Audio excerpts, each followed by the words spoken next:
So I'd like to start with that just because it's kind of helps create some of the context. But I wanted to do a little bit of this backwards, forwards. This actually, I just love, like I said, this presentation is sort of tied in at the end with other people like the Crucible. You know, I started out and working with Bikes Not Bombs and the kind of the Recycle a Bicycle programs and learned how to weld and that whole context.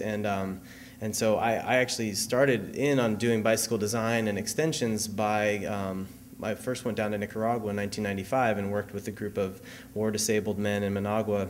And so there's sort of a whole storyline here, but that I thought I would just share with you that includes both Extracycle, which is the for-profit sort of spin-off of this, and then World Bike, which continues also to do work around the world in Africa, particularly right now. So just to fly through a couple pictures, feel free to shout out if you have questions. This is the shop that we got started with in '95. This is the first idea I went with, was actually a bike trailer. I was a student of engineering south of here, I guess at Stanford, at the companion site of this conference. And this is what evolved out of that. Was so basically, it turns out the bike trailers didn't really work that well there. We couldn't get the small wheels easily. It was more complex. People didn't really get it. So I started looking around to see, well, how could we make the bikes that we already had that had been shipped down to Managua that were donated, kind of beaten up bikes, and we were going to convert them and fix them up. So this was the first attempt, and it was an extended bike, and a lot of the stuff that happens there is delivery of small products in between little stores and stuff. I threw this in here because I think of Rising Tide, and I think about bicycles, and all the things I've been talking about, the art mixing with culture, mixing with racial issues, mixing with cultural issues, have to do with this notion of even like critical mass, that change happens when we come together. And a good friend of mine says DIY is dead. Today is DIT, let's do it together. And I think it's really true. And so I think in this Machiavelli kind of quote, he's basically talking about how whenever you're at the leading edge, you're going to feel alone. And so it's good to do it together. This is in Senegal in '97, again, seeing the sort of evolution of products along the way. I love this quote by Albert Einstein.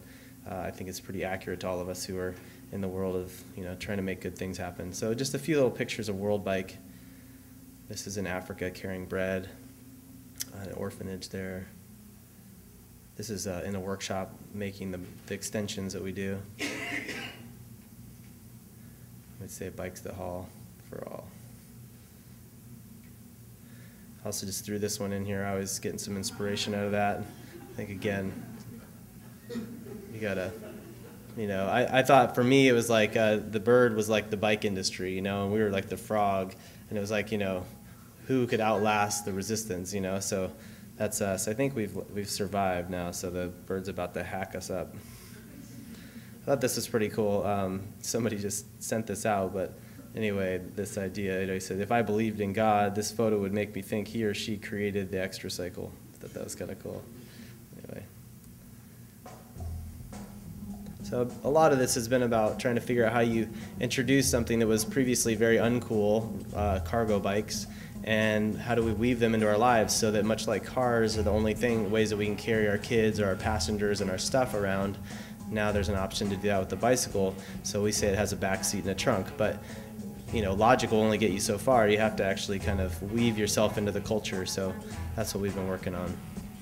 And you can see here in just a little animation of how this works. So you can take your regular bike, bolt into the frame, and then it extends it back with a chain, and then that stuff on the back helps you carry the passenger or the groceries or whatever. Just some Flickr pictures I took off the web I thought were pretty cute.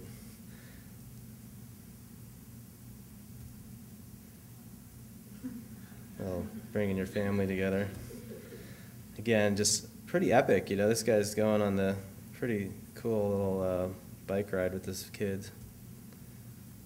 One of the things I've heard, I don't have kids, but our general manager does, and he tells me about riding home with his daughter, and she'll be singing him songs, and it's just like, and he tears up when he tells the story, and I just think about people who battle with their kids, and their kids are just pissed and whatever, don't want to be strapped into that seat on the back, in the back of the car, and just, again, it's not, I think one of our opportunities in thinking about you know, the rising tide is really not about like, you know, oh, duck and cover, we got to just sort of, you know, be horrible. It's actually, there's more beautiful, there's more options for being healthy and connected to our community and healthy planet.